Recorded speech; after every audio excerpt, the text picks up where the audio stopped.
നിങ്ങൾക്ക് എല്ലാവർക്കും കർത്താവ് യേശു ക്രിസ്തുവിന്റെ നാമത്തിൽ സ്നേഹവന്ദനത്തെ അറിയിക്കുന്നു. ഞാൻ ഉദ്ദേശിക്കുന്നത്, നിങ്ങളോട് സംസാരിക്കാൻ ഉദ്ദേശിക്കുന്ന കൊരിന്തി ലേഖനത്തിൽ നിന്നാണ്. നമ്മൾ മറ്റെല്ലാ ലേഖനങ്ങളെ കുറിച്ചുള്ള വ്യാഖ്യാനങ്ങൾ നമ്മുടെ സൈറ്റിലുണ്ടെങ്കിലും കൊരിന്തി ലേഖനത്തെ കുറിച്ചുള്ള വ്യാഖ്യാനം നമ്മുടെ സൈറ്റിൽ മാത്രമല്ല, അതിന്റെ ചില ഭാഗങ്ങൾ മിസ്സിംഗ് ആണ്. അതുകൊണ്ട് ഞാൻ വിചാരിച്ചു will have a running note verse by verse എടുക്കാൻ it will take so much of time. അതുകൊണ്ട് കൊരിന്തി ലേഖനത്തിലുള്ള പ്രധാനപ്പെട്ട ചില ആശയങ്ങൾ ഇനി വരുന്ന സമയത്ത് അവസരം കിട്ടുന്ന പോലെ പങ്കുവയ്ക്കാൻ ഞാൻ ആഗ്രഹിക്കുന്നു. നമ്മൾ സാധാരണയുള്ള കൊരിന്തി ലേഖനത്തിന്റെ ഈ 1 കൊരിന്ത്യ ലേഖനത്തിനകത്തും 2 കൊരിന്ത്യ ലേഖനത്തിനകത്തും ഏറ്റവും കൂടുതൽ എന്നെ സ്ട്രൈക്ക് ചെയ്തിട്ടുള്ള കാര്യം പൗലോസിന്റെ പേഴ്സണാലിറ്റിയാണ്. പൗലോസ് എന്ന വ്യക്തി ഏറ്റവും കൂടുതൽ എക്സ്പോസ്ഡ് ആകുന്നത് ഈ 2 ലേഖനങ്ങളിലാണ്. ബാക്കിയുള്ള ലേഖനങ്ങളൊക്കെ കുറച്ചുകൂടെ ഫോർമലാണ്. ഇത് ശരിക്കും പൗലോസിന്റെ ആ ഒരു ബലഹീനതകളും വേദനകളും എല്ലാം വെളിപ്പെടുത്തുന്ന, പൗലോസിന്റെ സ്വഭാവം എന്താണെന്ന് വെളിപ്പെടുത്തുന്ന ഒരു ലേഖനങ്ങൾ 2 ലേഖനങ്ങളും അങ്ങനെയാണ്. അതിൽ പൗലോസ് കുറെ പരിതാപം പറയുന്നുണ്ട്, വേദനകൾ പറയുന്നുണ്ട്. നമ്മൾ കഴിഞ്ഞ ആഴ്ച പറഞ്ഞ സെൽഫ് പിറ്റിയിങ് ആണെങ്കിൽ അങ്ങനെയും വ്യാഖ്യാനിക്കാവുന്ന അനേകം വാക്യങ്ങൾ പൗലോസ് പറയുന്നുണ്ട്. ഒത്തിരി ബലഹീനതകളിൽ നിന്നുള്ള സംസാരം നമുക്ക് കേൾക്കാവുന്ന ഒരു ലേഖനം കൂടെയാണ് ഈ കൊരിന്ത്യ ലേഖനം എന്ന് പറയുന്നത്. അപ്പോൾ ഇവിടെ പ്രധാനമായിട്ടും നമ്മൾ കൊരിന്ത്യ സഭയെക്കുറിച്ച് നമ്മൾ കാണുമ്പോൾ വളരെ ഒരു പ്രൈമറി ലെവലിലുള്ള ഒരു ചർച്ചയായിട്ട്, വളരെ പ്രൈമറി ലെവലിലുള്ള ഒരു ചർച്ചയായിട്ടാണ് കൊരിന്ത്യ സഭയെ നമ്മൾ മനസ്സിലാക്കുന്നത്. സാധാരണഗതിയിൽ നമ്മൾ ഇന്നത്തെ സമൂഹത്തിൽ പോലും അംഗീകരിക്കാത്തത്ര ലിബറലിസം ഉണ്ടായിരുന്ന ഒരു പഴയകാല സമൂഹമാണ് കൊരിന്ത് സമൂഹം. അവിടെ സെക്ഷൽ ഇമ്മൊറാലിറ്റിയും അങ്ങനെ തരത്തിലുള്ള പലതരത്തിലുള്ള മ്ലേച്ഛതകളും ദൈവവചനത്തിന് വെളിയിലുള്ള സ്വാതന്ത്ര്യവും ഒക്കെ എൻജോയ് ചെയ്തുകൊണ്ടിരുന്ന ഒരു പട്ടണമാണ്. ആ പട്ടണത്തിലുണ്ടായിരുന്ന ഒരു സഭയാണ് കൊരിന്ത് സഭ എന്ന് പറയുന്നത്. കൊരിന്ത് പട്ടണം വളരെ അധികം ഈ പാഗനിസം വളരെയധികം ഉണ്ടായിരുന്ന ഒരു സ്ഥലമാണ്. അപ്പോൾ അവിടെ ഉള്ള ഒരു സഭ എന്ന് പറയുന്നത് വളരെ പല പല കാര്യങ്ങളെ സ്വാധീനിക്കപ്പെടാൻ സാധ്യതയുള്ള ഒരു സഭയാണ്. അതുകൊണ്ട് ഇന്നത്തെ ഒരു പശ്ചാത്തലം വെച്ച് നോക്കിയാൽ നമ്മുടെ ചുറ്റും വരുന്ന ഇമ്മോറൽ കൾച്ചർ നടുക്ക് നമ്മൾ ജീവിക്കുമ്പോൾ കൊരിന്ത് സഭയോട് എങ്ങനെ സൂക്ഷിക്കാൻ പൗലോസ് ആവശ്യപ്പെട്ടിട്ടുണ്ടോ, അത് ഇന്നത്തെ 21ാം നൂറ്റാണ്ടിലെ സഭയ്ക്കും വളരെ പ്രസക്തമാണെന്ന് ഞാൻ ചിന്തിക്കുന്നു. സാധാരണഗതിയിൽ നമ്മൾ ഏത് ലേഖനം വായിക്കുമ്പോഴും ആദ്യം കാണുന്ന ഒരു ഭാഗമാണ് പൗലോസ് അഡ്രസ് ചെയ്യുന്ന കൃപയും സമാധാനവും എന്ന വാക്ക്. നമ്മൾ പല പ്രാവശ്യം അത് എക്സ്പ്ലെയിൻ ചെയ്തിട്ടുള്ളതാണ്. ഇവിടെ കൊരിന്ത് സഭ പ്രാഥമിക സഭ എന്നുള്ളത് കൊണ്ട് തന്നെ, അതായത് ഒരു നഴ്സറി ക്ലാസ് ചർച്ച് എന്നുള്ളത് കൊണ്ട് തന്നെ ഏറ്റവും പ്രിലിമിനറി സ്റ്റേജിലുള്ള ചർച്ചിനോടുള്ള ഉപദേശങ്ങളാണ് ഇവിടെ കാണുന്ന പലതും. അതുകൊണ്ട് തന്നെ ഈ 1 കൊരിന്ത്യ ലേഖനത്തിലൂടെ കടന്നു പോകാൻ വളരെ എളുപ്പമാണ്. ഏറ്റവും ലളിതമായ ഒരു ലേഖനമാണിത്. കാരണം നഴ്സറി ക്ലാസ്സിലെ പിള്ളേരെ ഇരുത്തിയിട്ട് അക്ഷരം പഠിപ്പിക്കുന്ന പോലെയാണ് കൊരിന്ത്യ ലേഖനം. അപ്പൊ ഇത് നമ്മൾ കുറെയൊക്കെ ഗഹനമായ ലേഖനങ്ങളൊക്കെ പഠിച്ചു കഴിഞ്ഞുകൊണ്ട് കൊരിന്ത്യ ലേഖനം ഭയങ്കര ഈസി ആയിട്ട് കടന്നു പോകും എന്നാണ് ഞാൻ ചിന്തിക്കുന്നത്. കാരണം വിഗ്രഹാർപ്പിതം കഴിക്കാമോ, കല്യാണം കഴിക്കുന്നത് എങ്ങനെയാണ്, രണ്ടാമത് കല്യാണം കഴിക്കാമോ, അവിശ്വാസിയെ കല്യാണം, ഇങ്ങനെയൊക്കെ വളരെ വളരെ ലളിതമായി വിഗ്രഹാർപ്പിതം കഴിക്കാമെന്ന് ആരും ചോദിക്കേണ്ട പോലും കാര്യമില്ലാത്ത കാര്യമാണ്. അതൊക്കെ അന്ന് വലിയ കാര്യമായിട്ട്, വലിയ സഭയിൽ ഇഷ്യൂസ് ആയിട്ട് ഉണ്ടായ കാര്യമാണ്. അപ്പോൾ വളരെ ലളിതമായ അനേകം അധ്യായങ്ങൾ, അതായത് പ്രത്യേകിച്ച് വ്യാഖ്യാനം ഒന്നും ആവശ്യമില്ലാത്ത, തലയിൽ മൂടുപടം ഇടാതെ പ്രാർത്ഥിക്കുന്നത് ശരിയാണോ, സ്ത്രീകൾ സഭയിൽ മിണ്ടാതെ, ഇതെല്ലാം ലളിതമായ കാര്യങ്ങളാണ്. ഗഹനമായ വേദശാസ്ത്രപരമായ കൂട്ടിക്കിഴിക്കലുകളുടെ ഒന്നും ആവശ്യമില്ലാത്ത വളരെ പ്രൈമറി ലെവലുള്ള ഒരു ചർച്ചിനോട് ഒരു പ്രൈമറി ഇൻസ്ട്രക്ഷൻസ് നൽകുന്ന അധ്യായങ്ങളാണ്. എന്നാൽ ഇതിനെ ചൊല്ലിയാണ്, ഈ കൊരിന്ത്യ ലേഖനത്തെ ചൊല്ലിയാണ് ഒത്തിരി കോൺട്രവേഴ്സീസ് ഉള്ളത്. പ്രത്യേകിച്ചും ഗിഫ്റ്റുകളുടെ വിനിയോഗത്തെക്കുറിച്ച് വരുമ്പോൾ കൊരിന്ത്യ ലേഖനത്തിൽ, ഈ 1 കൊരിന്ത്യ ലേഖനത്തിൽ മാത്രമാണ് ആത്മാവിന്റെ കൃപാവരങ്ങളായ അന്യഭാഷ വ്യാഖ്യാനം ഇങ്ങനെയുള്ള കാര്യങ്ങളെ കുറിച്ച് ഒരു സഭയോടൊരു ഇൻസ്ട്രക്ഷൻ ഉള്ളത്. വേറൊരു ലേഖനത്തിലുമില്ല. പിന്നീട് വരുന്ന ലേഖനങ്ങളിലൊന്നും അത് കാണുന്നില്ല. ആരെങ്കിലും അന്വേഷണം പറയുന്നുണ്ടോന്നോ, പറയണ്ടെന്നോ, പറയരുതെന്നോ, പറയണമെന്നോ ഒന്നുമുള്ള യാതൊരു തരത്തിലുള്ള ഇൻസ്ട്രക്ഷൻസും പിന്നീടുള്ള ഈ പ്രൈമറി ചർച്ച കഴിഞ്ഞ് ബാക്കിയുള്ള ചർച്ചകളൊന്നും നമ്മൾ പറയുന്നതായിട്ട് കേൾക്കുന്നില്ല. അപ്പൊ അതുകൊണ്ട് കൊരിന്ത്യ ലേഖനത്തിൽ ചില യുണീക്ക്നെസ്സും കൂടെയുണ്ട്. ഇവിടെ മാത്രം കാണുന്ന ചില കാര്യങ്ങൾ കൂടിയുണ്ട്. നമ്മൾ സഭയിൽ നിന്ന് പ്രതീക്ഷിക്കുന്നതും പ്രതീക്ഷിക്കാത്തതുമായ പലതരം കാര്യങ്ങൾ ഈ കൊരിന്ത്യ സഭയിൽ നമുക്ക് കാണാം. ഇവിടെ പറഞ്ഞിരിക്കുന്ന ഒരു പ്രധാനപ്പെട്ട കാര്യം മാത്രം ഞാൻ 2ാമത്തെ വാക്യത്തിൽ നിന്ന് എടുക്കാൻ ആഗ്രഹിക്കുന്നതാണ്. called to be saints together with all those who in every place call upon the name of our Lord Jesus Christ. അതായത് ലോകത്തിലെമ്പാടും ക്രിസ്തുവിന്റെ പേര് ചൊല്ലി വിളിക്കുന്നവരായ ആളുകളോടുകൂടെ വിശുദ്ധരാകാൻ വേണ്ടി വിളിക്കപ്പെട്ടിരിക്കുന്നവർ എന്നാണ്. Called to be saints together, മറ്റുള്ള ആളുകളോട് കൂടെ ചേർന്ന് വിശുദ്ധരാകാൻ വേണ്ടി, ക്രിസ്തുവിന്റെ നാമം വിളിച്ചപേക്ഷിക്കുന്ന എല്ലാവരെയും പോലെ വിശുദ്ധരാകാൻ വേണ്ടി വിളിക്കപ്പെട്ടിരിക്കുന്നവർ എന്നാണ് അഡ്രസ് ചെയ്തിരിക്കുന്നത്. അതായത് ഒരു ഹോളിനെസ് എന്ന് പറയുന്നത് ഇനി മുമ്പോട്ട് നമ്മൾ നടക്കുമ്പോൾ നമ്മൾ ആർജിച്ചെടുക്കുന്ന ഒരു ക്രൈസ്റ്റ് ലൈക്ക്നെസ് ആയിട്ടാണ് നമ്മൾ കൊരിന്ത് സഭയിൽ കാണുന്നത്. They are already holy but still going to be holy. അതായത് നമ്മൾ എല്ലാ സമയത്തും ഇന്ന് രാവിലെ ബിജു ബ്രദർ പറഞ്ഞ പോലെ there is A completion of the work at the same time there is A progression as well. ഒരേ സമയത്ത് തന്നെ പൂർത്തിയായതും എന്നാൽ പൂർത്തിയായിക്കൊണ്ടിരിക്കുന്നതുമായ ഒരു കാര്യമാണ് നമ്മുടെ സാങ്ക്ടിഫിക്കേഷൻ എന്ന് പറയുന്നത്. In Christ we are complete but in our souls we are still struggling. നമ്മൾ ഇപ്പോഴും കഷ്ടപ്പെട്ടുകൊണ്ടിരിക്കുന്ന ആളുകൾ തന്നെയാണ്. അപ്പോൾ ഇത് ഈ ഒരു വിശുദ്ധരാകാൻ വിളിക്കപ്പെട്ടിരിക്കുന്നു എന്നുള്ളത് നമ്മൾ നമ്മുടെ ഭാഷയിൽ, നമ്മുടെ ഇതുവരെ പഠിച്ച ഉപദേശത്തിന്റെ ഭാഷയിൽ വ്യാഖ്യാനിച്ചാൽ നമുക്ക് ഇങ്ങനെ പറയാൻ പറ്റും: ക്രിസ്തുവിന്റെ സ്വഭാവത്തിൽ നിറയുവാൻ വേണ്ടി വിളിക്കപ്പെട്ടിരിക്കുന്നവരെ, ക്രിസ്തുവിനെ പോലെ ആകാൻ വിളിക്കപ്പെട്ടിരിക്കുന്നവരെ. അപ്പൊ ക്രിസ്തുവിനെ പോലെ ആകാൻ വിളിക്കപ്പെട്ടിരിക്കുന്നവർ എന്ന് പറഞ്ഞു കഴിയുമ്പോൾ നമ്മൾ സ്വർഗമല്ല നമ്മുടെ ലക്ഷ്യം, ക്രിസ്തുവിനെ പോലെ ആകുന്നതാണ് നമ്മുടെ ലക്ഷ്യം. നമ്മൾ സ്വർഗത്തിൽ പൊക്കോളും, അത് നമ്മളിപ്പം എടുത്തി അടിയാലും ചാടി മറിഞ്ഞാലൊന്നും പോകില്ല. ക്രിസ്തുവിനെ പോലെ ആവുക എന്നുള്ളതാണ് നമ്മുടെ മുമ്പിൽ വെച്ചിരിക്കുന്ന target. Christ is our reward. അപ്പൊ നമ്മൾ സ്വർഗത്തിലായിരിക്കുള്ളൂ, കർത്താവ് എവിടെ ഇരിക്കുന്നതോടെ നമ്മൾ ഇരിക്കും. പക്ഷെ നമ്മളെ സ്വർഗം എന്ന് പറഞ്ഞൊരു സ്ഥലമല്ല നമ്മളെ മോഹിപ്പിക്കുന്നത്, ക്രിസ്തുവിന്റെ സ്വഭാവമാണ്. ഓരോ വിശുദ്ധനെയും ഓരോ വിളിക്കപ്പെട്ടവരെയും പ്രത്യാശയുള്ള ഓരോരുത്തരെയും മുമ്പോട്ട് നയിക്കേണ്ട മോട്ടിവേഷൻ എന്ന് പറയുന്നത് I will be one day like Christ എന്നുള്ളതാണ്. It's not that I will one day sit in a golden throne or walk in a golden street. ഇതൊന്നും നമ്മളെ എക്സൈറ്റ് ചെയ്യിപ്പിക്കുന്നൊന്നുമില്ല. എന്ത് golden street? we get that, but that's not what's exciting, making us excited. അത് ക്രിസ്തു നമുക്ക് ലഭിക്കുമെന്നുള്ളതാണ്. അതാണ് ഈ called to be holy, who in every place call upon the name of our Lord Jesus Christ, both their Lord and ours. ലോകത്തെല്ലായിടത്തും ക്രിസ്തുവിനെ കർത്താവ് എന്ന് വിളിക്കുന്ന, confess ചെയ്യുന്ന ആ സമൂഹത്തോടും കൂടെ നിങ്ങളും വിശുദ്ധീകരിക്കപ്പെടേണ്ടതിന് എന്ന് വിശുദ്ധരാകാൻ വിളിക്കപ്പെട്ടവർക്ക് എഴുതുന്നത് എന്നാണ് പറയുന്നത്. To those sanctified in Christ. അപ്പൊ രണ്ട് കാര്യങ്ങൾ അവിടെ ഉണ്ട്. ഒന്ന്, already we are sanctified. Okay. രണ്ട്, we are called to be saints together. അപ്പോൾ നമ്മൾ സാങ്ക്ടിഫൈഡ് ആയിക്കൊണ്ടിരിക്കുന്നു, അതേസമയത്ത് തന്നെ നമ്മൾ മറ്റുള്ളവരോടൊപ്പം ചേർന്ന് വിശുദ്ധരെന്ന് വിളിക്കപ്പെടുവാൻ വേണ്ടി പ്രിപ്പയർ ആയിക്കൊണ്ടിരിക്കുന്നു. അതുപോലെ ഈ കൊരിന്ത് സഭയിൽ ഒത്തിരി പ്രോബ്ലം ഉണ്ടെന്ന് അറിഞ്ഞുകൊണ്ട് തന്നെയാണ് പൗലോസ് ഇത് എഴുതുന്നതെങ്കിലും ഇവിടെ നമ്മൾ കാണുന്ന ഒരു കാര്യം, ഇവരോട് പൗലോസ് പറയുന്നത് നിങ്ങളെ ഓർത്ത് ഞാൻ വളരെയധികം കർത്താവിനെ സ്തോത്രം ചെയ്യുന്നു എന്നാണ്. അപ്പൊ എന്തായാലും കർത്താവിനെ കുറിച്ച് കർത്താവിനെ സ്തോത്രം ചെയ്യാനുള്ള എന്തെങ്കിലും ഒരു കാര്യം ആ സഭയ്ക്കും ഉണ്ട്, എല്ലാ സഭകൾക്കും ഉണ്ട്. ഓക്കെ. അതുകൊണ്ട് എത്ര മോശമെന്ന് നമ്മൾ ചിന്തിച്ചാലും there is something positive about it എന്നാണ് ഇവിടെ പൗലോസിന്റെ ഭാഷയിൽ നമുക്ക് മനസ്സിലാകുന്നത്. ഓക്കെ. അപ്പോൾ ക്രിസ്തുവിനെ കുറിച്ചുള്ളൊരു സാക്ഷ്യം നിങ്ങളുടെ ഇടയിൽ സ്ഥാപിക്കപ്പെട്ടുവെന്നും അത് ഞാൻ വളരെ സന്തോഷിക്കുന്നു എന്നും പൗലോസ് പറയുന്നുണ്ട്. ഞാൻ വളരെ വേഗത്തിലാണ് ഇത് പോകുന്നത്. ഇത് മുഴുവൻ എന്താ പറയുന്നത്, വാക്യം പ്രതിവാക്യം അനലൈസ് ചെയ്യാൻ ഒത്തിരി time consume a lot of time. അപ്പൊ ക്രിസ്തുവിന്റെ ടെസ്റ്റിമണി നിങ്ങളുടെ ഇടയിൽ കൺഫേംഡ് ആയി. ഓക്കെ. അത് നിങ്ങളുടെ ഇടയിൽ സ്ഥാപിക്കപ്പെട്ടു. ഓക്കെ. ഇത് ഇംഗ്ലീഷിൽ വായിക്കുമ്പോൾ വളരെ മനോഹരമാണ്. Give thanks to my God always for you because of the grace of God that was given to you in Christ Jesus. ക്രിസ്തുവിലൂടെ നിങ്ങൾക്ക് ലഭിച്ച ദൈവകൃപ, that in every way you were enriched in him. നമ്മൾ എപ്പോഴും നമ്മുടെ ചർച്ചിൽ പ്രത്യേകിച്ച് ഞാൻ പല പ്രാവശ്യം പറഞ്ഞിട്ടുള്ള ഒരു കാര്യമാണ്, to be enriched in Christ. അതായത് with the riches of Christ. We are rich when we are rich in Christ. നമ്മൾ എപ്പോഴാണ് ധനവാന്മാരാകുന്ന വെച്ച് കഴിഞ്ഞാൽ നമ്മൾ ക്രിസ്തുവിൽ ധനികരാകുമ്പോഴാണ്. അതാണ് ശരിക്കുള്ള ധനം. ക്രിസ്തുവിന്റെ ധനം എന്ന് പറയുന്നത് നമുക്ക് ഇപ്പോൾ ഒരു വളരെ ഡിഫിക്കൽട്ട് ആയിട്ടുള്ള ഒരാളെ സ്നേഹിക്കാനുള്ള ഒരു ധനമാണ്, അല്ലെങ്കിൽ ഏത് സാഹചര്യത്തിലും ക്ഷമിക്കാനും സഹിക്കാനുമുള്ള ഒരു ധനമാണ് ക്രിസ്തുവിന്റെ ധനം എന്ന് പറയുന്നത്.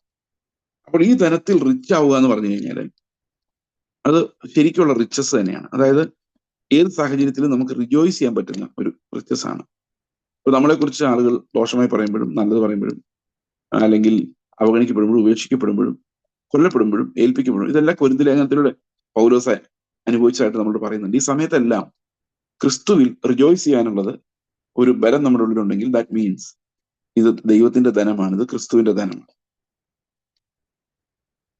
അപ്പൊ ഇവിടെ പറയുന്നത് കർത്താവിന്റെ ടെസ്റ്റിമണി നിങ്ങളുടെ കൺഫേംഡ് ആയി. ഇപ്പം ഒരു കാര്യം നമുക്ക് നമ്മുടെ ചർച്ചയുമായിട്ട് വേണമെങ്കിൽ ബന്ധിപ്പിച്ച് ഇതിനെ ഒന്ന് വ്യാഖ്യാനിക്കാൻ ശ്രമിക്കാം. നമ്മളെല്ലാവരും കർത്താവിന്റെ സാക്ഷ്യം പറയുന്നവരാണ്. നമ്മളെല്ലാവരും പറയുന്ന ഒരു കാര്യമാണ് ക്രൈസ്റ്റ് ഈസ് ലോർഡ്. കർത്താവ് നമ്മുടെ ദൈവമാണ്, നമ്മുടെ ദൈവമായ കർത്താവ്. We all confess that.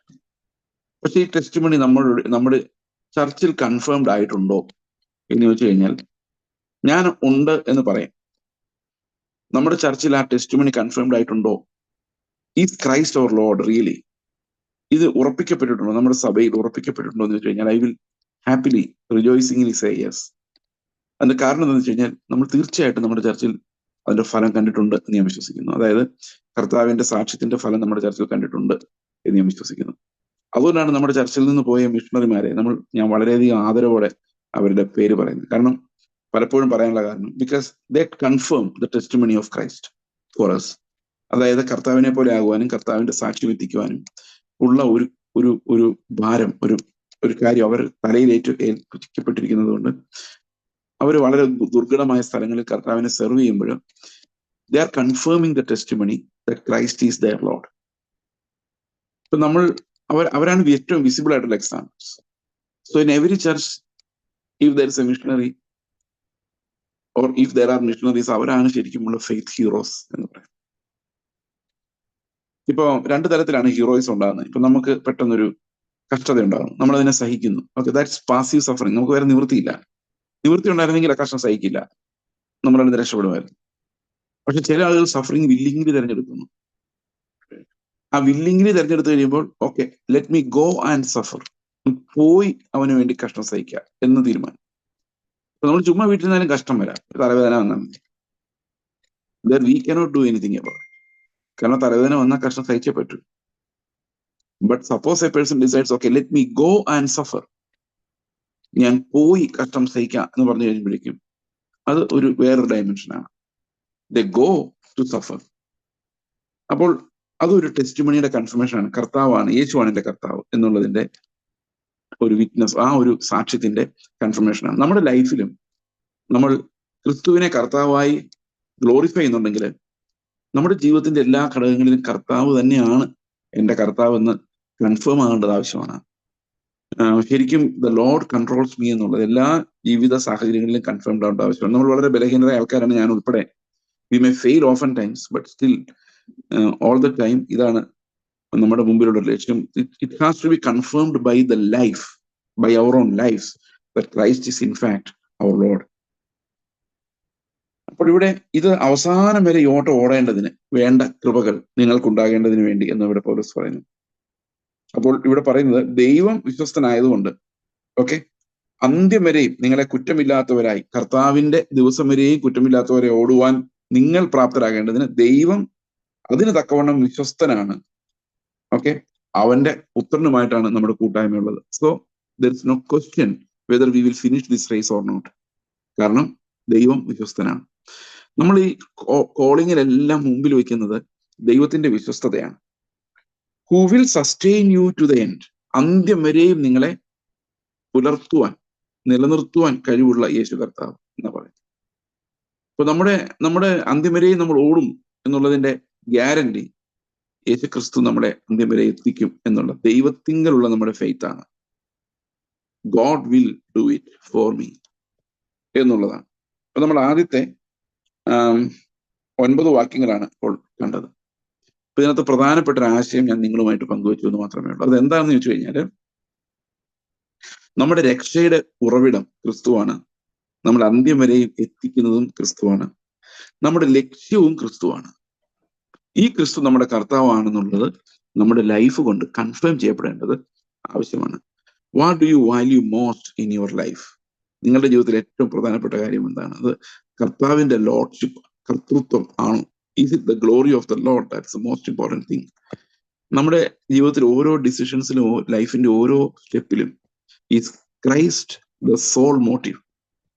ഇപ്പം നമുക്കറിയാം, നമ്മുടെ ചർച്ചിലായാലും, നമ്മുടെ ചർച്ചിൽ ഏത് ചർച്ചായാലും, ഏത് കുടുംബമായാലും, ഏത് ജീവിത സാഹചര്യത്തിൽ നമ്മൾ ജീവിച്ചാലും there will always be temptation. എല്ലാ സമയത്തും പ്രലോഭനം ഉണ്ടാകും. ക്രിസ്തു അല്ല സഭയാണ് വലുത്, മിനിസ്ട്രിയാണ് വലുത്, കുടുംബമാണ് വലുത്, ലോകത്തിലുണ്ടാകുന്ന സമാധാനമാണ് വലുത്. ഇതൊരു വലിയ പ്രലോഭനമാണ്.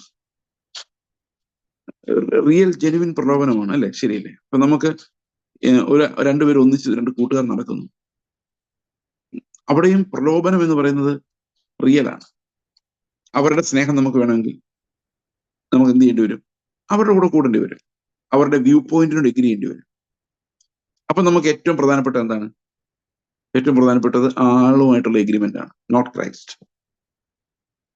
നമ്മുടെ കൂട്ടായ്മയിലുള്ള ഒരു മോള് വർഷങ്ങൾക്ക് മുമ്പ് 25 വയസ്സായപ്പോ തൊട്ട് കല്യാണാലോചന വരുന്ന കുട്ടി, ആരും നല്ലൊരു ചോദ്യം ചോദിക്കും, what's the most important thing in your life? നിങ്ങൾക്കാർക്കും ആളെ പരിചയമില്ല, അതുകൊണ്ടാണ് നമ്മളൊക്കെ ഇങ്ങനെ സൂമായിട്ട് കൂടുന്നതിന് മുമ്പ് ഒരു കല്യാണം കഴിച്ചു പോയി. ആരും നല്ലൊരു ചോദ്യം ചോദിക്കും, നിങ്ങൾക്ക് ജീവിതത്തിൽ ഏറ്റവും പ്രധാനപ്പെട്ടത് എന്താണ്? ഉടനെ അവർ പറയും ഫാമിലിയാണ്. അപ്പൊ എല്ലാവർക്കും, പ്രത്യേകിച്ച് സഹോദരിമാർക്ക് അത് ഭയങ്കര ഇഷ്ടമാണ്, ഫാമിലിയെ കരുതുന്ന ഒരു ഭർത്താവ്, അതാണ് ഏറ്റവും ഭയങ്കര. ചിലർ പറയും നമുക്ക് ഒരു ജോലിയാണ് പ്രധാനം, നമുക്ക് രണ്ടുപേർക്കും ജീവിക്കാൻ അടിത്തറ ഉണ്ടാകണം, അതാണ് ഏറ്റവും പ്രധാനപ്പെട്ട ലക്ഷ്യം. 32-ാം വയസ്സിലാണ് ആ കുട്ടിയുടെ കല്യാണം കഴിഞ്ഞത്. അന്നേരമാണ് ആദ്യം ഒരാൾ യേശുക്രിസ്തുവാണ് ഏറ്റവും വലുതെന്ന് പറഞ്ഞത്. അതുവരെ ഈ കല്യാണമെല്ലാം നോ നോ നോ എന്ന് പറഞ്ഞു വിട്ടോണ്ടിരുന്നു. ഇത് ഈ ക്രൈസ്റ്റ് അലോൺ എന്ന് പറയുന്ന ക്രിസ്തുവിന്റെ lordship becomes the primary thing in your life. നിങ്ങൾ വിചാരിക്കുന്ന സമാധാനം ഒരിടത്തും ഉണ്ടാവില്ല. So there is a price to pay for that. അപ്പോൾ ഇതാണ് ക്രിസ്തുവിന്റെ സാക്ഷ്യം. The lordship of Christ is confirmed in our lives. ആരാണ് ശരിക്കും എന്നെ നിയന്ത്രിക്കുന്നത്? എന്ത് കൺസേൺ ആണ് നിയന്ത്രിക്കുന്നത്? ഇപ്പൊ ഞാൻ വിചാരിക്കാൻ എല്ലാവരും എന്നെ കുറിച്ച് നല്ലത് പറയണം, ഓക്കെ, അപ്പൊ അതനുസരിച്ച് പെരുമാറിയേക്കാം. Who CARES? ആരെന്ത് പറയും? ദൈവത്തിന് മുമ്പിലാണ് നമ്മൾ ജീവിക്കുന്നത്, അല്ലെ? അപ്പോൾ ഈ ഒരു ക്രൈസ്റ്റ് അലോൺ എന്ന് പറഞ്ഞു കഴിയുമ്പോഴേക്കും there will definitely be sword everywhere. എല്ലായിടത്തും ഈ വാള് കൃത്യമായിട്ട് വരും. ഇപ്പൊ നമ്മുടെ ചർച്ചിൽ ഒരു മോൾക്ക് ഇതേ വാള് ഫേസ് ചെയ്ത് വീട്ടിൽ നിന്ന്, അത് ഫേസ് ചെയ്തിരിക്കാൻ പറ്റത്തില്ല. when Christ becomes your Lord, the sword will always hang above your head. Okay, അപ്പോൾ ദൈവത്തോട് സ്നേഹമുള്ള ഒരു ഗ്രൂപ്പ് തന്നെയാണ് കൊരിന്ത് സഭ എന്ന് നമുക്ക് വേണമെങ്കിൽ ചിന്തിക്കാം. ഇനി അടുത്ത് ഇതിന്റെ 10 മുതലുള്ള വാക്യങ്ങൾ വായിക്കുമ്പോൾ, 10 മുതൽ 17 വരെയുള്ള വാക്യങ്ങൾ വായിക്കുമ്പോൾ അതും കൂടെ നമുക്ക് ഈ സമയത്ത് കാണാം. കാരണം we need to go faster. അത് പ്രധാനപ്പെട്ട ആശയങ്ങൾ മാത്രമാണ് ഞാൻ നിങ്ങളോട് പങ്കുവയ്ക്കാൻ ആഗ്രഹിക്കുന്നത്. കർത്താവിന്റെ നാമത്തിൽ ഞാൻ നിങ്ങളോട് പറയുന്നു, നിങ്ങൾ എല്ലാവരും ഇക്കാര്യത്തിൽ സമ്മതിക്കേണ്ടതുണ്ട്, കാരണം നിങ്ങളുടെ ഇടയിൽ ഡിവിഷൻസ് ഉണ്ട് എന്ന് ഞാൻ അറിയാം. ഇപ്പം കൊരിന്ത് ചർച്ച ഒരു പ്രൈമറി ചർച്ച എന്നുള്ള രീതിയിൽ ഒബ്വിയസ്ലി there are divisions. ശരിക്കും പറഞ്ഞു കഴിഞ്ഞാൽ പ്രൈമറി ചർച്ചസിലല്ല ഇന്ന്, ഈ തുടക്കമുള്ള ചർച്ചകളിലല്ല ഇന്ന് ഡിവിഷൻ ഉണ്ടാകുന്ന, കുറച്ച് പ്രായമാകുമ്പോഴാണ് തമ്മിൽ തല്ലുന്നത്. പണ്ടൊരു പാട്ടുകാരൻ, വൈലോപ്പള്ളിയാണെന്ന് എനിക്കറിയാൻ മേല, ആരോ ഒരാൾ ആന്ന് തോന്നുന്നു, എനിക്ക് I am not very certain, ഒരു പാട്ടുണ്ട്, യൗവനം വന്ന് ഉദിച്ചിട്ടും ചെറുതായില്ല ചെറുപ്പം എന്ന് പറഞ്ഞു കഴിഞ്ഞാൽ എന്താ അർത്ഥം? ചെറുപ്പം ചെറുതായി ചെറുതായി പോകണം നമ്മൾ വലുതായി വലുതായി വരുമ്പോൾ. പക്ഷെ യൗവനമായിട്ടും ഈ ചെറുപ്പം ചെറുതായില്ല എന്ന് പറഞ്ഞാൽ എന്താ അർത്ഥം? ചെറുപ്പം ഇപ്പോഴും വലുതായിട്ട് നിൽക്കുന്നു, കുട്ടിക്കളി മാറിയിട്ടില്ല എന്നർത്ഥം. അപ്പൊ ചില ചർച്ചകൾ എത്ര പ്രായമായാലും കുട്ടിക്കളി മാറുകയില്ല. അവർ അന്നേരമാണ് വഴക്കുണ്ടാക്കുന്നത്. ഇവൻ അത് എടുത്തു, ഇവൻ ഇതെടുത്തു, അവൻ എന്നെ തോണ്ടി എന്ന് പറഞ്ഞ് വഴക്കുണ്ടാകുന്നത് ഒത്തിരി പ്രായമായിട്ടാണ്. അതാണ് അതിനകത്ത് പെയിൻഫുൾ ആയിട്ടുള്ള കാര്യം. പക്ഷെ ഇവിടെ കൊരിന്ത് സഭയിൽ വഴക്കുണ്ടാകുമ്പോൾ, കൊരിന്ത് സഭ ശരിക്കും ഒരു ചൈൽഡ് ചർച്ച് തന്നെയായിരുന്നു. ചിൽഡ്രൻ അങ്ങോട്ടും ഇങ്ങോട്ടും വഴക്കുണ്ടാക്കുന്നതിനകത്ത് ഒരു സുഖമുണ്ട്. കാരണം ഒരു 5 മിനിറ്റ് വഴക്കുണ്ടാക്കി 10 മിനിറ്റ് അടങ്ങും. കാരണം അവർക്ക് അത് മനസ്സിൽ വെച്ചുകൊണ്ടിരിക്കാൻ പറ്റത്തില്ല. കാരണം അവർക്ക് കളിച്ചേ പറ്റൂ, അവർ കളിക്കാതിരിക്കാൻ പറ്റത്തില്ല, വഴക്കുണ്ടാക്കിയാൽ കളിക്കാൻ പറ്റില്ല. അപ്പൊ they have to be together. അതുകൊണ്ട് വഴക്കുണ്ടാക്കിയാലും പിന്നെയും പോയി കളിക്കാൻ പോകും. കാരണം എന്താ വെച്ച് കഴിഞ്ഞാൽ കളിക്കാതിരിക്കാൻ അവർക്ക് പറ്റിയില്ല. അവർക്കൊരു കോമൺ എയിം ഉള്ളത് കൊണ്ട് അവർ പിന്നെ അതിനകത്ത് തുടരും. എന്നാൽ പ്രായമാകും തോറും വഴക്കുണ്ടാക്കിയാൽ പിന്നെ ഇണങ്ങാൻ ഭയങ്കര പാടാണ്. അതിന്റെ കാരണം നമ്മുടെ ആ ഒരു ചൈൽഡിഷ് കമ്പൽഷൻസ് ഒന്നും നമുക്കില്ല. ഈ കൊരിന്ത് സഭയേക്കാൾ അപകടമാണ് ഇന്നത്തെ സഭകളിൽ ഉണ്ടാകുന്ന ഡിവിഷൻസ് എന്ന് പറയാൻ വേണ്ടിയാണ് ഞാൻ ഇത് പറഞ്ഞത്. കൊരിന്ത് സഭയില് പലതരത്തിലുള്ള ആളുകൾ ഉണ്ടായിരുന്നു. അത് ഒരു കാർണൽ ചർച്ചിന്റെ പ്രത്യേകതയാണ്, പലതരത്തിലുള്ള ആളുകൾ. ഞാൻ നമ്മുടെ ചർച്ചിലെ എൽഡർഷിപ്പിനെ കുറിച്ച് ചിന്തിച്ചപ്പോൾ ഞാൻ ഇങ്ങനെ ചിന്തിച്ചു, എല്ലാവർക്കും എല്ലാവരോടും ഒരുപോലെ പെരുമാറാൻ പറ്റില്ല എന്ന് ഞാൻ എപ്പോഴും വിശ്വസിക്കുന്നത്. എനിക്ക് നിങ്ങൾ എല്ലാവരോടും ഒരുപോലെ പെരുമാറാൻ കഴിയില്ല. കാരണം മനുഷ്യൻ അങ്ങനെയാണ്. സ്നേഹം എല്ലാവരോടും ഉണ്ടെങ്കിലും പെരുമാറാൻ എല്ലാവരോടും ഒരുപോലെ സമയം ചെലവഴിക്കാൻ സാധിക്കില്ല. അതിന്റെ കാരണം എന്ന് വെച്ച് കഴിഞ്ഞാൽ പല കാരണങ്ങളുണ്ട് അതിന്. അപ്പൊ ഒരാൾക്ക് എന്നെ ഇഷ്ടപ്പെടുന്നില്ലെന്ന് വിചാരിച്ചു, 4 5 എൽഡേഴ്സ് ഉണ്ട്, ഒരാൾക്ക് എന്നെ ഇഷ്ടപ്പെടുന്നില്ല, അല്ലെ എന്നെ എന്തെങ്കിലും കാര്യത്തിൽ തെറ്റായിട്ട് മനസ്സിലാക്കുന്നു, നോ പ്രോബ്ലം. അവർക്ക് വേറെ എൽഡർ ഉണ്ടല്ലോ, അവർക്ക് മറ്റേ എൽഡേഴ്സിനോട് സംസാരിക്കാമല്ലോ, അവരെന്നെ വിളിക്കണമെന്ന് പോലും ഇല്ല. ഞാൻ അങ്ങനെ ചിന്തിച്ചാൽ. അപ്പോ ഒത്തിരി എൽഡേഴ്സ് ഉള്ളപ്പം അതിന് ഞങ്ങൾ തമ്മിൽ കോമ്പറ്റീഷൻ ഇല്ല. ഈ നമ്മുടെ ചർച്ച്, ഞാനൊരു കാര്യം പറഞ്ഞാൽ, നമ്മുടെ ചർച്ചിൽ ഇന്നേ വരെ ഈ വർഷങ്ങളുടെ ഒന്നും എൽഡേഴ്സിനിടയിൽ ഒരു കോൺഫ്ലിക്റ്റ് ഉണ്ടായിട്ടില്ല. ഒരു സീരിയസ് ആയിട്ടുള്ള അഭിപ്രായ വ്യത്യാസം പോലും ഉണ്ടായിട്ടില്ല. ദൈവമാണത് അങ്ങനെ വെച്ചിരിക്കുന്നത് ഞാൻ ചിന്തിക്കുന്നു. ഒരു കോൺഫ്ലിക്റ്റ് പോലും നമ്മുടെ ചർച്ചിലെ എൽഡേഴ്സിനിടയിൽ ഉണ്ടായിട്ടില്ല. അപ്പോ അത് ദൈവം അങ്ങനെ കരുതി വെച്ചിരിക്കുന്നു എന്ന് ഞാൻ ചിന്തിക്കുന്നു. പക്ഷെ ആളുകൾക്ക് പ്രിഫറൻഷ്യൽ വ്യത്യാസം കാണും. ചിലർക്ക് ചിലരെ ഇഷ്ടമില്ല. ഈ ഇഷ്ടമില്ലായ്മ തുടങ്ങുന്നത് എങ്ങനെ വെച്ച് കഴിഞ്ഞാൽ, എന്നാലും ചേസ് ബ്രദർ അങ്ങനെ ചെയ്യണ്ടായിരുന്നു, പക്ഷെ അത് മോശമായിപ്പോയി, ഒരാൾ വേറൊരാളുണ്ട് പറഞ്ഞു, ശരിയാ ഞാൻ ഇങ്ങനെയായാലും ചെയ്യുമെന്ന് വിചാരിച്ചത്, ഓ തെറ്റിപ്പോയി, അത് വേണ്ടായിരുന്നു, എന്ത് മണ്ടത്തരം ഈ പുള്ളി കാണിക്കുന്നു. 4 പേര് അങ്ങോട്ടും ഇങ്ങോട്ടും ഫോൺ ചെയ്ത് പ്രാർത്ഥിക്കാൻ വേണ്ടി പറയുന്നുണ്ട്. അപ്പൊ കഴിഞ്ഞ ദിവസം ഒരാൾ പ്രാർത്ഥിക്കുക എന്ന് പറഞ്ഞപ്പോ ഞാൻ പറഞ്ഞു, ഈ ഈ- ഈ ജെയ്സ് ബ്രദർ ഇവരെല്ലാം മാനസാന്തരപ്പെടാൻ വേണ്ടി പ്രാർത്ഥിക്കുമായിരിക്കും. ആയിരിക്കും. കാരണം അവര് അസ്യൂം ചെയ്യുന്ന ഒത്തിരി കാര്യങ്ങൾ. നമ്മളിപ്പം ചിലർ ഭർത്താക്കന്മാർക്ക് വേണ്ടി ഭാര്യമാർ പ്രാർത്ഥിക്കുന്നു, ഭാര്യമാർക്ക് വേണ്ടി ഭർത്താക്കന്മാർ പ്രാർത്ഥിക്കുന്നു. എന്താ പ്രാർത്ഥിക്കുന്നത്? അയാളെ മാനസാന്തരപ്പെടുത്തണമേ. ശരിക്കും മാനസാന്തരപ്പെടേണ്ട ഇയാളായിരിക്കും, അത് നമുക്കറിയത്തില്ല. ഇത് നമ്മളങ്ങ് സങ്കല്പിക്കുകയാണ് ഒരു മഹാഭാവികളാണ്, അതുകൊണ്ട് അവരങ്ങ് മാനസാന്തരം. ഇപ്പൊ ഞാൻ മാനസാന്തരപ്പെടാൻ വേണ്ടി ഒത്തിരി പേര് പ്രാർത്ഥിക്കുന്നുണ്ടായിരിക്കും. That's perfectly okay. നമ്മൾ മാനസാന്തരം is A life long process for every one of us. അപ്പൊ ഇത് അതിലൂടെ അവർ ആത്മീയരാകുന്നുണ്ടായിരിക്കും. ഓക്കെ. അതേസമയത്ത് അവർ ബലഹീനരായിരിക്കുകയും ചെയ്യും, ബലഹീനരായിരിക്കും. ഇത് എന്താ പറയുന്നത് വെച്ച് കഴിഞ്ഞാൽ, ചിലപ്പോൾ എന്നോട് ആൾക്കാർക്ക് വിരോധം ഉണ്ടാവും, ചിലപ്പോൾ വേറെ എൽഡറിനോട് വിരോധം ഉണ്ടാവും. ഇതൊന്നും കുഴപ്പമില്ലാത്തതിന്റെ കാരണം, ഒരാൾ പോയാൽ വേറൊരാൾ ആ സഭയിൽ ഇറ്റ്സ് എ കളക്റ്റീവ് എൽഡർഷിപ്പ്. അതുകൊണ്ട് ഞങ്ങൾ തമ്മിൽ കോമ്പറ്റീഷൻ ഇല്ലാത്തടത്തോളം കാലം ദർ ഇസ് നോ പ്രോബ്ലം. നമ്മൾ തമ്മിൽ വഴക്കുണ്ടായാൽ മാത്രമേ ഇതൊരു ഡിവിഷൻ ആവുള്ളൂ, അല്ലെങ്കിൽ ഡിവിഷൻ ഉണ്ടാകത്തില്ല, കോമ്പറ്റീഷൻ ഉണ്ടാവില്ല. ഇപ്പൊ ഫോർ എക്സാമ്പിൾ, ഇപ്പൊ ഒരു സഹോദരന് ഞാൻ കൗൺസിൽ ചെയ്താലേ പറ്റുള്ളൂ, he is comfortable with me. Okay. വേറൊരാൾക്ക് പോളങ്ങൾ കൗൺസിൽ ചെയ്താലേ പറ്റുള്ളൂ, ഓക്കെ, ഹീസ് കംഫർട്ടബിൾ. സി, അതിനകത്ത് ഒരു കോമ്പറ്റീഷൻ ഇല്ല, ദർസ് നോ കോമ്പറ്റീഷൻ. ഇയാൾ ഇയാളുടെ ആണ്, അയാൾ ഇയാളുടെ ആണെന്നൊന്നുമില്ല. പക്ഷെ ഈ വ്യക്തികൾ ഈഗോ ഫ്രണ്ടിലിട്ട് വന്നു കഴിയുമ്പോഴേക്കും അവര് ഒരാളുടെ ആയാൽ മറ്റേയാളുടെ ആകാൻ പറ്റാത്ത അവസ്ഥ വരും. ദൈവത്തെയും മാമോനെയും പോലെ കോൺഫ്ലിക്റ്റിംഗ് പേഴ്സണാലിറ്റീസ്. ഇതാണ്. അപ്പോ ഈ കോൺഫ്ലിക്റ്റിംഗ് പേഴ്സണാലിറ്റീസ് ഉണ്ടാകാൻ പല കാരണങ്ങളുണ്ട്. ചിലപ്പോൾ ഉപദേശപരമായ വ്യത്യാസം കോൺഫ്ലിക്റ്റിംഗ് പേഴ്സണാലിറ്റീസ് ഉണ്ടാക്കാം. ഇപ്പൊ ഞാൻ പറയുന്നതല്ല വേറൊരാൾ പ്രസംഗിക്കുന്നെങ്കിൽ കോൺഫ്ലിക്റ്റിംഗ് പേഴ്സണാലിറ്റി ഉണ്ടാക്കാം. അപ്പൊ നിങ്ങൾ ഒരാളോടുള്ള ഒരു കംഫേർട്ട് എന്നുള്ളതിനേക്കാളും ഉപദേശത്തോടുള്ള ആഭിമുഖ്യമാണ്. അപ്പൊ അത് ഡിവിഷനായി.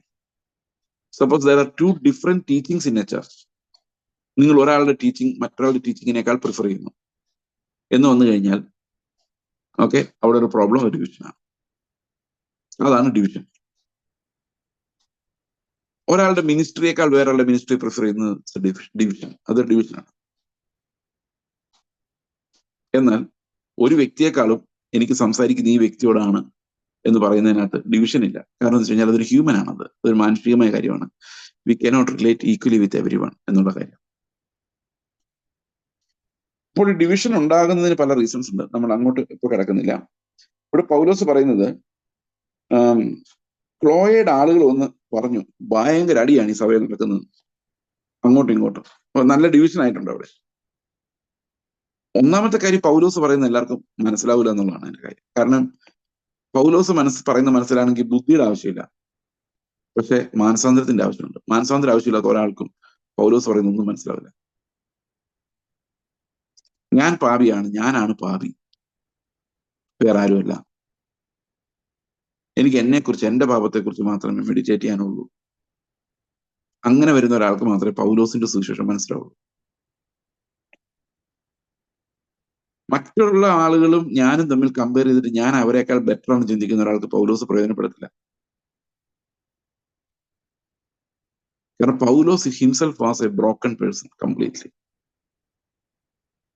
പാപികളിൽ വരുന്ന ദൈവകൃപയെ കുറിച്ച് പൗലോസ് പറയുന്നത് മനസ്സിലാക്കണമെങ്കിൽ ആ പാപിയിൽ പ്രധാനി ഞാനാണെന്ന് എനിക്ക് തോന്നണം.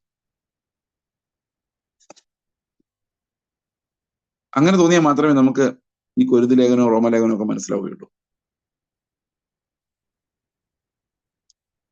അപ്പൊ എന്റെ മനസ്സിൽ തോന്നുകയാണ്, ഓക്കെ, എന്റെ കൂടെ നിൽക്കാത്തവരൊന്നും എന്റെ അല്ല എന്ന് എനിക്ക് തോന്നിക്കഴിഞ്ഞാൽ ഞാനൊരു ഡിവിഷൻ ഉണ്ടാക്കുന്നയാളാണ്. അതേസമയത്ത് വിവിധങ്ങളായ ശുശ്രൂഷ ചെയ്യുന്ന സഹോദരങ്ങൾ ഒന്നിച്ച് ശുശ്രൂഷിക്കുമ്പോൾ അവർ ഓരോരുത്തരോടും കൂടുതൽ അടുത്ത് ചെല്ലുന്ന ആളുകൾ ഉണ്ടാകാം. That's normal, natural. അതൊരിക്കലും ഒരു ഡിവിഷൻ അല്ല. അത് തീർച്ചയായിട്ടും ശുശ്രൂഷയുള്ള സഹകരണമാണ്. ഇപ്പൊ ഉദാഹരണത്തിന് ഈവാഞ്ചലിസ്റ്റിക് കോളിൽ, ഇപ്പൊ നമ്മുടെ ചർച്ചിൽ തന്നെ കർണാടകയിലുള്ള ചർച്ചിലെ സഹോദരങ്ങളും നമ്മുടെ ചർച്ചിലെ സഹോദരങ്ങളെല്ലാം കൂടെ തമിഴ്നാട്ടിൽ നല്ല വർക്കാണ് കഴിഞ്ഞ ആഴ്ച നടത്തിയത്. ഒരു കോളിങ്ങിൽ ഒന്നിച്ച് ആൾക്കാരങ്ങ് മൂവ് ചെയ്യാണ്. How beautiful is that? It's really very beautiful. അതുപോലെ ഓരോ ശുശ്രൂഷകളിലും പല ശുശ്രൂഷകളിൽ പലർ നേതൃത്വം കൊടുക്കുന്നത് പെർഫെക്റ്റ്ലി ഓക്കെ. അതല്ല ഡിവിഷൻ എന്ന് പറയുന്നത്. ഡിവിഷൻ എന്ന് പറയുന്നത് വ്യത്യസ്തമായി ടീച്ചിങ് വരുന്നു. ഒരാൾ പറയുന്നു വിശദീകരണത്തിന് നമ്മുടെ പ്രവൃത്തികൾ ആവശ്യമാണ്, വേറെ പറയുന്നു sanctification is from the spirit not from our works. അപ്പൊ കുറെ ആൾക്കാര് പ്രവൃത്തിയുടെ സൈഡ്, കുറെ ആൾക്കാര് ആത്മീക വിശദീകരണത്തിന്റെ സൈഡ്. ഇങ്ങനെ വന്നു കഴിയുമ്പോൾ ഡിവിഷന്. അപ്പോൾ ഒരു ചർച്ചിന് ഒരു സൗണ്ട് ഡോക്ട്രിൻ, യൂണിഫോം ഡോക്ട്രിൻ ഉണ്ടാകേണ്ടത് ആവശ്യമാണ്. അതാണ് ഏറ്റവും പ്രധാനം. There has to be a foundation. അത് പൗലോസ് 3-ാം അധ്യായം വരുമ്പോഴേക്കും പറയുന്നുണ്ട്, ഞാനൊരു ഫൗണ്ടേഷൻ ഇട്ടിട്ടുണ്ട്, അത് ആർക്കും എടുത്ത് മാറ്റാൻ പറ്റത്തില്ല. ഈ foundation has to be there. ഇപ്പൊ എല്ലാ ചർച്ചിനും ഒരു ഉപദേശത്തിന്റെ ഫൗണ്ടേഷൻ, അത് കൃത്യമായിട്ട് അവിടെ വീണ് കഴിഞ്ഞാൽ ഡിവിഷൻ ഉണ്ടാകാൻ പ്രയാസമാണ്. ഡിവിഷൻ നിലനിൽക്കുകയില്ല. കാരണം ഈ ഒരു ഫൗണ്ടേഷൻ കറക്റ്റ് ആണെങ്കിൽ ആ ഡിവിഷൻ നിലനിൽക്കില്ല. അങ്ങനെ നിലനിൽക്കാതിരിക്കാൻ വേണ്ടിയാണ്, അത് കാര്യമായി ബാധിക്കാതിരിക്കാൻ വേണ്ടിയാണ് ഈ ഫൗണ്ടേഷൻ കൃത്യമായിട്ട് ഇടണം എന്ന് പറയുന്നത്. ചിലർ പറയുന്നു എനിക്ക് പൗലോസിനെയാണ് ഇഷ്ടം, ചിലർ പറയുന്നു എനിക്ക് അപ്പല്ലോസിനെയാണ് ഇഷ്ടം, ചിലർ പറയുന്നു ഞാൻ പത്രോസിന്റെ ആളാണ്, ചിലർ പറയുന്നു ഞാൻ ഇവരുടെ ആരുടെയും കൂടെ ഇല്ല, ക്രിസ്തുവിന്റെ ആളാണ്. അപ്പൊ എനിക്കൊരു സംശയം, ഈ ക്രിസ്തുവിന്റെ ആളെന്നുള്ള ഇവരുടെ കൂടെ എന്തിനാ ഈ പേരെഴുതി വെച്ചിരിക്കുന്നത്? നമ്മളെല്ലാം ക്രിസ്തുവിന്റെ ആൾക്കാരാണല്ലോ. പക്ഷെ ഈ ക്രിസ്തുവിന്റെ ആൾക്കാർക്ക് ഒരു പ്രത്യേകതയുണ്ട്. അവർ പൗലോസിനെ അംഗീകരിക്കുന്നില്ല, അപ്പൊല്ലോസിനെ അംഗീകരിക്കുന്നില്ല, പത്രോസിനെ അംഗീകരിക്കുന്നില്ല, ക്രിസ്തുവിനെ മാത്രം അംഗീകരിക്കുന്നു. ഇങ്ങനെയുള്ള കുറെ ആൾക്കാർ ഇപ്പോഴും ഉണ്ട് കേട്ടോ. എന്നോട് ഒത്തിരി പേര് പറയുന്നത് എനിക്ക് പൗലോസിനെ കണ്ണിന് കാണാൻ മേല. ഞാൻ പറഞ്ഞു, പൗലോസ് നിങ്ങളെ നിർബന്ധിച്ചോ? ഇല്ലല്ലോ, നിങ്ങൾ കാണണ്ട, നോക്കുകയും വേണ്ട. ഞങ്ങൾക്ക് സുവിശേഷം മാത്രമേ വിശ്വാസമുള്ളൂ. ഇതാണ് ക്രിസ്തുവിന്റെ ആൾക്കാരെന്ന് പറയുന്നത്. പൗലോസിന് ഇഷ്ടമില്ലാതെ എത്ര പേരാന്നറിയോ ഈ ഇവാഞ്ചലിക്കൽ ലോകത്തിലുള്ളത്? പ്രത്യേകിച്ച് സ്ത്രീ വിമോചന പ്രസ്ഥാനക്കാര്, സ്ത്രീകൾ സെന്ററിലോട്ട് വരണമെന്ന് ആഗ്രഹിക്കുന്നവർ, അതുപോലെ ഹോമോസെക്ഷൽസ്, ഇവർക്കെല്ലാം പൗലോസ് ഒരു ഭയങ്കര ശത്രുവാണ്. പൗലോസിനെ വെറുക്കുന്ന ആൾക്കാരുണ്ട്. അവർ ക്രിസ്തുവിന്റെ ആൾക്കാരാണോ? ആണോ? അല്ല. പൗലോസും ക്രിസ്തുവും തമ്മിൽ ഡിസ്റ്റിങ്വിഷ് ചെയ്യുന്നത് തന്നെ ഡിവിഷനാണ്. പലരും പറയുന്നു പൗലോസ് പറഞ്ഞതല്ല ക്രിസ്തു പറഞ്ഞത്, ക്രിസ്തു പറഞ്ഞതല്ല പൗലോസ് പറഞ്ഞത്. ആണോ? അങ്ങനെ പറയുമ്പോൾ ഡിവിഷനാണ്. അപ്പൊ ക്രിസ്തുവിന്റെ ആൾക്കാർ, പൗലോസിന്റെ ആൾക്കാർ. അപ്പൊ ഡിവിഷൻ ഇല്ലാതെ പലരുടെ ശുശ്രൂഷകൾ, അപ്പൊല്ലോസിന്റെ ആൾക്കാർ, പൗലോസിന്റെ ആൾക്കാർ, പൗലോസിന്റെ ആൾക്കാർ അപ്പൊല്ലോസിന്റെ ആൾക്കാരാണ്. കാരണം നമ്മളെല്ലാം, അത് പൗലോസ് എടുത്തു പറയുന്നുണ്ട് ഇത്തിരി മുമ്പോട്ട് പോയി കഴിയുമ്പോൾ, എങ്ങനെയാണ് ഈ pecking order in the church അതെങ്ങനെയാ വർക്ക് ചെയ്യുന്നത് എന്നുള്ള കാര്യം. എന്നിട്ട് ഒരു കാര്യമാണ്, ഈ ഒരു 17-ാം വാക്യത്തിലുള്ള ഒരു കാര്യമാണ് ഞാൻ പറയാം. പൗലോസ് പറയാണ്, ഈ പലരും ശിഷ്യന്മാരെ ഉണ്ടാക്കുന്ന ഒരു പരിപാടിയുണ്ട്. ഇത് അടുത്ത ആഴ്ച കുറച്ചുകൂടെ വിശദമായിട്ട് പറയേണ്ട ഒരു കാര്യമാണ്. 2-3 മിനിറ്റോടെ നിങ്ങൾക്ക് കൊണ്ടുവന്ന് വിചാരിക്കും, എനിക്കൊരു ടൈം ഷോർട്ടേജ് ഉണ്ട്. ഓക്കെ. സ്നാനപ്പെടുത്തുന്നവർ സ്നാനപ്പെടുത്തി ശിഷ്യരാക്കിക്കൊള്ളുവിൻ. ആരുടെ ശിഷ്യനാക്കാനാ? കർത്താവിന്റെ ശിഷ്യന്മാരാക്കാൻ വേണ്ടിയാ. പക്ഷെ നമ്മൾ എന്താ ചെയ്യുന്ന വെച്ച് കഴിഞ്ഞാൽ, ഞാനാണ് അവനെ സ്നാനപ്പെടുത്തിയത്, എന്നും പറഞ്ഞ് പിന്നെ ഞാൻ പഠിപ്പിക്കുന്നതേ അയാൾ കേൾക്കാവൂ. ഞാൻ പഠിപ്പിക്കുന്ന സബ്ജക്റ്റ് അയാൾ കേൾക്കാവൂ, പക്ഷെ ആര് പ്രസംഗിച്ചാലും കേൾക്കണം. സബ്ജക്ട് ഒന്ന് തന്നെയാണ്, സുവിശേഷം ഈസ് ദ സെയിം. ആ സുവിശേഷമാണ് പറയുന്നതെങ്കിൽ വേറെ ആര് പറഞ്ഞാലും കേൾക്കണം. ലോകത്തുള്ള എല്ലാവരും പറയുന്ന എല്ലാ പ്രസംഗം കേൾക്കേണ്ട കാര്യമില്ല. അപ്പോൾ ഓരോരുത്തർക്കും ഫോളോവേഴ്സ് ഉണ്ടാവുക, ഓരോരുത്തരും അവരവര് ശിഷ്യന്മാരുണ്ടാക്കുന്ന, അവര് ബാപ്റ്റിസം കൊടുക്കുമ്പോൾ അവരുടെ ചിന്ത. എന്നോട് പണ്ടൊരാളെ പറഞ്ഞാണ്, ഞങ്ങൾ ഇന്നാരുടെ ശിഷ്യനാണ്, ഞാൻ പേര് പറയുന്നില്ല. അപ്പൊ ഞാൻ പറഞ്ഞു, ഞാനല്ല. പിന്നെ ഇയാൾ ആരുടെ ശിഷ്യനാണ്? ഇപ്പൊ പറയും, നിങ്ങൾ ആരിലും ഒരാൾ പറഞ്ഞു ഞങ്ങൾ ചേസ് ബ്രദറിന്റെ ഡിസൈപ്പിൾസ് ആണെന്ന് പറഞ്ഞു കഴിഞ്ഞാൽ ഇതിലും വലിയ ദൈവദൂഷണം വേറെ ഒന്നുമില്ല. അപ്പൊ പിന്നെ ഞാൻ ആരുടെ ശിഷ്യനാണ്? ഞാൻ കർത്താവിന്റെ ശിഷ്യൻ. അപ്പൊ നിങ്ങൾക്ക് കർത്താവിന്റെ ശിഷ്യനാകാൻ പറ്റത്തില്ലേ? അതില്ല. അപ്പൊ ഞാൻ ഇതിനിടയിൽ ഒരു മധ്യസ്ഥ ഗുരുവായിട്ട് വരും. എത്ര കഷ്ടമാണ് ഇത്! ഇങ്ങനെ അവരവരുടെ പ്ലാൻ ഉണ്ടാക്കുന്ന ഗുരു സിസ്റ്റം ഇന്ന് പല സ്ഥലത്തും ഉണ്ട്, ഇതിനകത്തും ഉണ്ട്. അവര് ഇന്നാരുടെ ശിഷ്യൻ എന്ന് പറയുന്നതിൽ അഭിമാനിക്കുന്നു. എന്നോടല്ലോ പറഞ്ഞു, നിങ്ങൾ ഇയാളുടെ ശിഷ്യനാണോ? ഞാൻ പറഞ്ഞു, ഞാൻ കർത്താവായ യേശുമശിഹയെ അല്ലാതെ ആരെ അറിയുന്നില്ല, ബാക്കി എല്ലാ സഹോദരങ്ങളാണ്. നിങ്ങൾ ആരും ഗുരു എന്ന പേര് എടുക്കരുത്.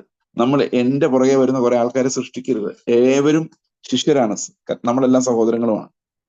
അതുകൊണ്ട് എല്ലാവരും അങ്ങോട്ടും ഇങ്ങോട്ടും പഠിപ്പിക്കാനും.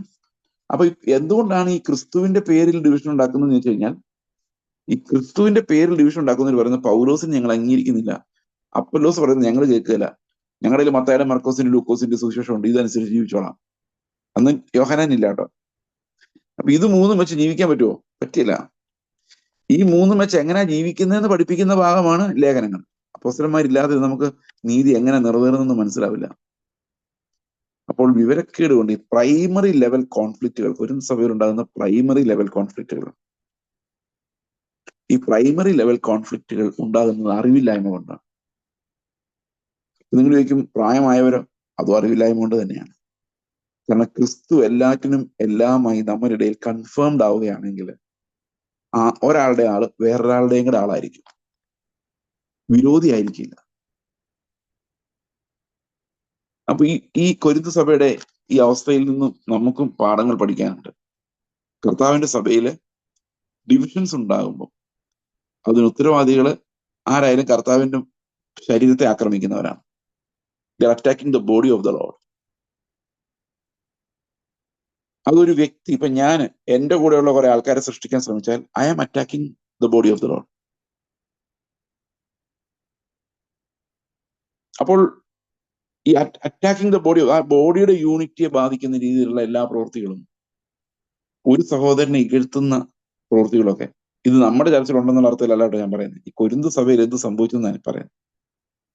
ഇത് ഇന്നത്തെ സഭകളിൽ എന്ത് സംഭവിക്കും എന്നുള്ളതാണ്. അങ്ങനെ വരുമ്പോൾ ഇത് കർത്താവിന്റെ ശരീരത്തെ ആക്രമിക്കുന്നവരും ഉപദ്രവിക്കുന്നവരുമായിട്ട് അവസാനം കർത്താവ് ചോദിക്കും, നീ എന്നെ ഉപദ്രവിക്കുന്ന എന്തിനാ? പൗലോസിനോട് ചോദിച്ച പോലെ, നീ ഉപദ്രവിക്കുന്ന ക്രിസ്തുവാണ് ഞാൻ എന്ന് പറയുന്ന പോലെ, പൗലോസ് ക്രിസ്തുവിനെ ഉപദ്രവിച്ചൊന്നുമില്ല, ക്രിസ്തുവിന്റെ ശരീരത്തെ ഉപദ്രവിച്ചത്.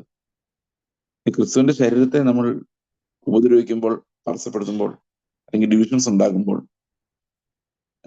സ്ലാൻഡർ ചെയ്യുമ്പോൾ സംഭവിക്കുന്നത് ക്രിസ്തുവിന് തന്നെ എതിരാളികളായിട്ട് നമ്മൾ അറിയാതെ തന്നെ നമ്മൾ മാറുകയാണ്. സോ ഒരു കാരണവശാലും എനിക്ക് അനുകൂലമായവർ വേറൊരാൾക്ക് പ്രതികൂലമാകരുത്, വേറൊരാൾക്ക് അനുകൂലമായവർ എനിക്ക് പ്രതികൂലമാകരുത്. കാരണം എല്ലാം സഹോദരങ്ങളാണ്, എല്ലാ ശുശ്രൂഷകളും ഗോഡ് അപ്പോയിന്റഡ് ആണ്, എല്ലാവരും ബഹുമാനത്തിന് അർഹരാണ്. നിങ്ങളും ഞാനും സകലരും ക്രിസ്തുവിന്റെ രക്തത്താൽ വീണ്ടെടുക്കപ്പെട്ട വിശുദ്ധന്മാരുടെ സംഘം ഒരുപോലെ ബഹുമാനം അർഹിക്കുന്നു. ഓക്കെ, ദൈവം നിങ്ങളെല്ലാവരും അനുഗ്രഹിക്കട്ടെ. നമുക്കിതിന്റെ ബാക്കി ഭാഗം അടുത്ത ആഴ്ച ദൈവം അനുവദിച്ചാൽ തുടരാം. God bless you. നമുക്ക് പ്രാർത്ഥിക്കാം. ഞങ്ങളുടെ സ്വർഗസ്ഥ പിതാവേ, അങ്ങയുടെ കരുണയ്ക്കായി നന്ദി പറയുന്നു. അങ്ങ് ഞങ്ങളെ ഒരു ശരീരമായി വിളിച്ചു. ആ ഒരു ശരീരത്തിന്റെ മഹത്വം മുഴുവൻ തലയുടെ മഹത്വവും തലയുടെ അഭിഷേകവുമാണ്. ഞങ്ങളെല്ലാം ഓരോരോ അവയവങ്ങളാണ്. കർത്താവ് ഞങ്ങളെ ഏൽപ്പിച്ചു തന്നിരിക്കുന്ന ഈ വിശുദ്ധ ശുശ്രൂഷകൾക്കായിട്ട് സ്തോത്രം. കർത്താവ് ഇത് പരസ്പര പൂരകങ്ങളായി ചെയ്യുവാൻ, കർത്താവ് വിശ്വസ്തയോടെ ചെയ്യുവാൻ കർത്താവ് ഞങ്ങൾക്ക് എല്ലാവർക്കും കൃപ നൽകണമേ.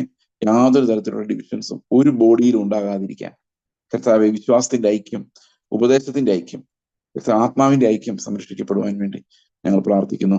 കർത്താവായ യേശു ക്രിസ്തുവിന്റെ നാമത്തിൽ തന്നെ.